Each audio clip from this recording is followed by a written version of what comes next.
Dice, ya hay una herramienta en YouTube, puede hacer la traducción con IA y no está tan chunda, sí está.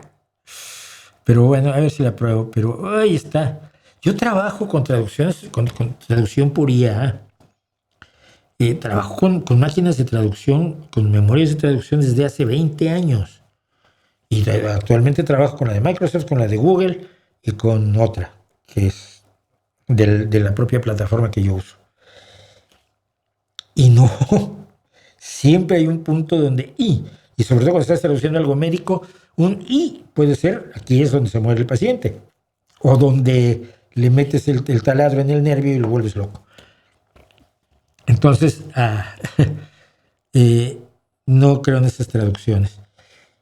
Yo estoy usando la IA de una manera muy especial para ciertas traducciones, que es, ¿cómo se dice este concepto en español? En los manuales de llenado de botellas de medicamentos refrigerados. Porque ese mismo concepto en otras áreas de la industria puede tener otros nombres. O en el llenado de botellas de refrescos. En el llenado de botellas de píldoras. Entonces, cuando le digo exactamente de en qué área estoy trabajando, la IA dice, eso se dice así, y aquí tienes los manuales de los que lo saqué. Lo que está haciendo ahí la inteligencia artificial es ahorrarme el trabajo que antes hacía yo de ir a los manuales de esa industria para ver cuál era la terminología, pero nada más.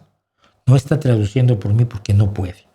Todavía no puede, yo dudo que eventualmente pueda, pero también dudo que pueda conquistar el mundo, como dice Yuval Noah Harari. Pero yo preguntaba hoy en Twitter si el mundo no se acaba en 30 años, que dice Yuval Noah Harari, si entonces en dentro de 30 años va a devolver todo el dinero que se está metiendo como agorero del desastre y Nostradamus de la inteligencia artificial.